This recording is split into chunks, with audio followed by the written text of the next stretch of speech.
kind of dependent clause and the function to explain noun or pronouns.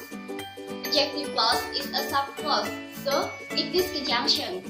Some conjunction that can be used are who, whom, which, that, and others. Adjective clause merupakan klausa yang berbentuk dependent dan fungsinya ialah untuk menjelaskan noun maupun pronoun. Nah, karena dia itu merupakan klausa yang dependent, maka membutuhkan yang namanya main clause atau klausa induk. Nah, biasanya di antara main clause dan sub clause itu terdapat yang namanya conjunction. Nah, dalam adjective clause, conjunction di sini itu ada yang digunakan untuk menggantikan subjek yang biasanya disebut dengan relative pronoun or subject. Nah, ada juga yang digunakan untuk menggantikan objek yang biasanya disebut dengan relative pronoun as object. Untuk mengganti yang digunakan untuk menggantikan subjek itu beberapa junction yang bisa digunakan, di antaranya ada whom. Whom ini digunakan who. Nah, who ini digunakan untuk menggantikan subjek yang berupa person atau manusia. Kemudian yang kedua ada which, ini digunakan untuk menggantikan non-person. Kemudian yang ketiga ada yang namanya that. Nah, that ini bisa digunakan untuk menggantikan person maupun non-person. Kemudian ada juga whose. Whose ini digunakan untuk menggantikan kepemilikan atau possessive. Kemudian conjunction yang bisa digunakan untuk menggantikan objek ini sama seperti digunakan untuk menggantikan subjek. Bedanya ketika objek yang digantikan itu berupa person atau manusia, conjunction yang digunakan ialah who. Nah, itu bedanya. Jadi kalau di subjek tadi menggunakan who, kalau di objek menggunakan who. Oke, kita langsung ke contohnya. Merupakan contoh dari adjective clause ya. Contoh yang pertama, we see a man who eats a fish. Nah, dalam kalimat ini ada yang namanya main clause, dan sub clause ya. Sub clause di sini itu berupa adjective clause karena menjelaskan sifat dari man ini. Ini itu kenapa kok menggunakan conjunction who? Kita lihat di sini. Awalnya kalimat ini itu terdiri dari dua klausa, yaitu we see a man dan he eats a fish. Dalam dua klausa ini, jika akan digabungkan seperti ini, itu ada noun yang sama, yaitu he dan man. Nah, jika ada noun yang sama, maka noun yang ada pada sub clause-nya itu harus diganti, harus diganti. Ini jadi ya, ini kan sub clause-nya, ini noun pada sub clause-nya. Nah, noun di sini itu kan berkedudukan sebagai subjek ya. Kemudian kita harus menggantinya dengan conjunction. Nah, conjunction yang seperti apa? Conjunction yang digunakan untuk mengganti subjek. Jadi kalau enggak ya who, which, that, seperti itu ya. Nah, kemudian kita lihat yang digantikan itu berupa apa? Person atau non-person seperti itu, atau berupa possessive. Nah, karena ini yang digantikan adalah man, dan man itu merupakan person atau manusia, maka pilihan yang tepat adalah who. Jadi ini diganti dengan who. Jadilah ini we see a man who eats a fish. Kemudian contoh yang kedua sama dengan contoh yang pertama, bedanya ini conjunction-nya ya. Ini menggunakan which. Nah, ini juga terdiri dari dua klausa, yaitu main clause dan sub clause yang berupa adjective clause. Kenapa menggunakan conjunction with? Nih, kita lihat asal muasal asal muasal kalimat ini dulu. Nah, ini ada dua klausa ya. Ini main clause-nya, ini sub clause-nya. Nah, main clause, di antara main clause dan sub clause itu ada noun yang sama ya, yaitu a cat dan it. Nah, it itu kan cat ya, cat itu ya it, seperti itu. Kemudian diganti ya, yang dalam sub clause-nya noun yang pada subclause itu diganti dengan conjunction. Conjunction seperti apa? Conjunction yang menggantikan it ini dalam posisi subjeknya, kemudian yang digantikan ini itu berupa non person. Nah, conjunction yang berada di subjek dan menggantikan non person, maka pilihan yang tepat ialah which. Itu. Maka ini dibuang diganti dengan which. Jadilah we see a cat which eat a fish. Kemudian contoh yang ketiga, ini merupakan contoh yang menggantikan objek ya. Nah, I like a man who stronger love. Saya menyukai laki-laki yang mencintai beberapa wanita. Tuh. Ini merupakan main clause, kemudian ini merupakan subclause yang berupa adjective clause dihubungkan dengan conjunction whom. Kenapa menggunakan conjunction whom? Nah, kita lihat asal muasal dari kalimat ini. Nah, kalimat ini itu kan berasal dari dua clause ya, atau dua kalimat, yaitu I like man dan stronger love him. Nah, dalam dua kalimat ini jika akan digabungkan menjadi satu, itu ada noun yang sama, yaitu man dan him. Nah, noun yang sama dalam subclause ini itu kan posisinya berada di objeknya, menjadi objek. Maka kita harus mencari conjunction yang menggantikan dalam posisi yang menggantikan menjadi objek dan menggantikan ini kan berupa person. Dalam posisi objek dan berupa person seperti itu.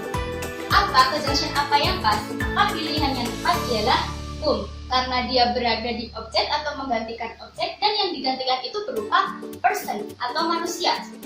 Nah, maka ini dihapus. Nah, untuk penempatan conjunctionnya, karena yang namanya main clause dan subclause ya, biasanya subclause itu menerangkan main clause-nya, maka whom ini juga harus berada di antara keduanya. Seperti itu. Jadinya I like man whom some girl love. Jadi conjunction-nya berada di antara main clause dan subclause. Itulah sedikit pemahaman saya mengenai adjective clause.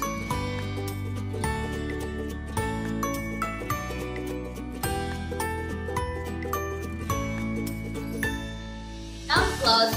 This clause function as noun. It could be subject, object, or complement.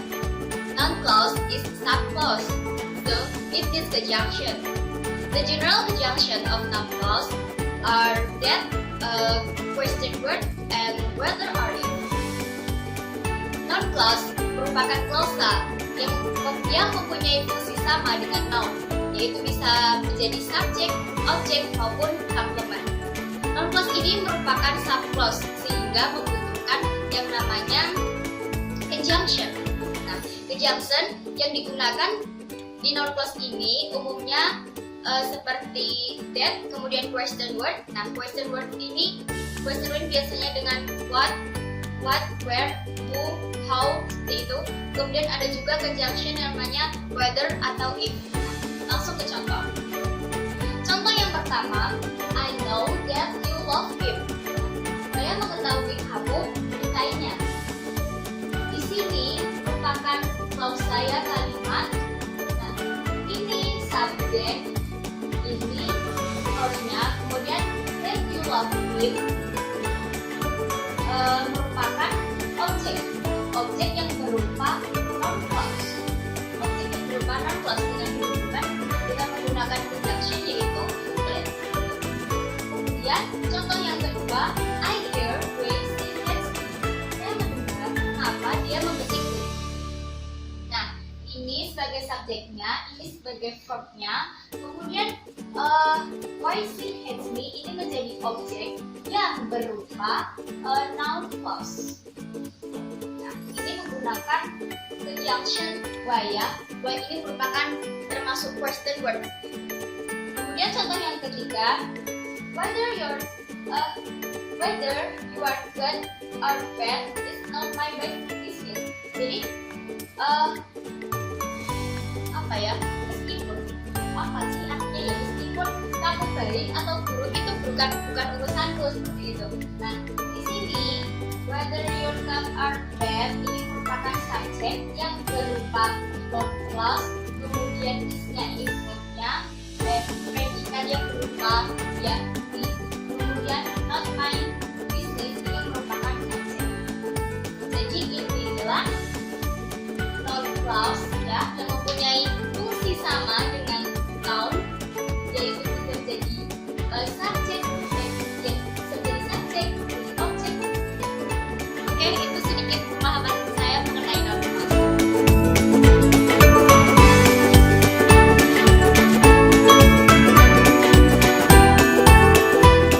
Adverbial clause is clause function as adverb. It is kind of subclause. So, in this conjunction, the general conjunction of adverbial clause of condition are if, even if, unless, and others. Adverbial clause of condition has three types. Type 1, type 2, and type 3. Okay?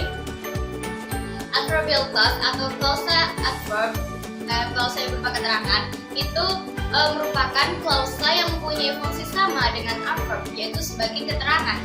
Gitu.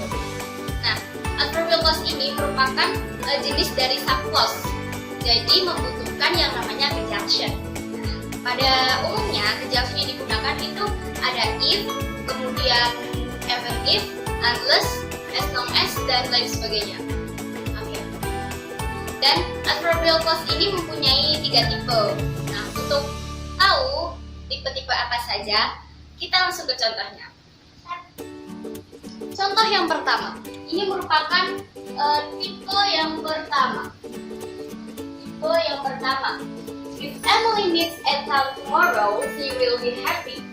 Jika Emily bertemu Ethan besok, dan jika besok Emily bertemu dengan Ethan, dia akan senang. Begitu. Nah, di sini apanya strukturnya if ini conjunction-nya ya. Karena ini setelah conjunction kan subclause-nya. Nah, subclause ini berupa adverbial clause. Adverbial clause apa? Adverbial clause of condition. Condition yang menerangkan tentang kondisi. Nah, kondisinya siapa? Kondisinya Emily. Nah, seperti itu. Kurang lebih seperti itu. Kemudian, nah ini kan conjunction-nya. Ini subclause-nya ya. Emily meets Ethan tomorrow, and she will be happy. Dia akan merasa senang. Jadi tipe yang pertama ini apa bentuknya itu berupa present tense, kemudian diikuti dengan future tense. Nah, itulah tipe pertama. Kemudian tipe yang kedua itu contohnya saya bacakan dulu, yaitu if Emily's hair were straight, she would be pretty. Jika rambut Emily itu lurus, maka dia akan kelihatan cantik seperti itu. Nah, ini merupakan tipe yang kedua. Tipe kedua dari adverbial of condition. Nah, bentuknya itu ya, ini ada conjunction, kemudian past tense ya, ini kalimatnya itu berupa past tense, kemudian diikuti dengan past future tense. Inilah contoh adverbial clause of condition di tipe yang kedua. Untuk tipe yang ketiga, contohnya, if Emily had tweeted last night, I want her given her the gift. Jika Emily mentraktirku tadi malam, saya akan memberikan dia hadiah. Nah, ini conjunction-nya, ini subclause-nya yang berupa adverbial clause of condition yang menerangkan kondisi seperti itu. Kemudian ini itu berupa past perfect ya. Jadi past perfect. Jadi tipe yang ketiga itu berupa past perfect conjunction berupa past perfect, kemudian diikuti dengan past future perfect. Inilah 3 tipe yang ada dalam adverbial clause of condition. Oke, itulah sedikit pemahaman saya tentang adverbial plus of condition.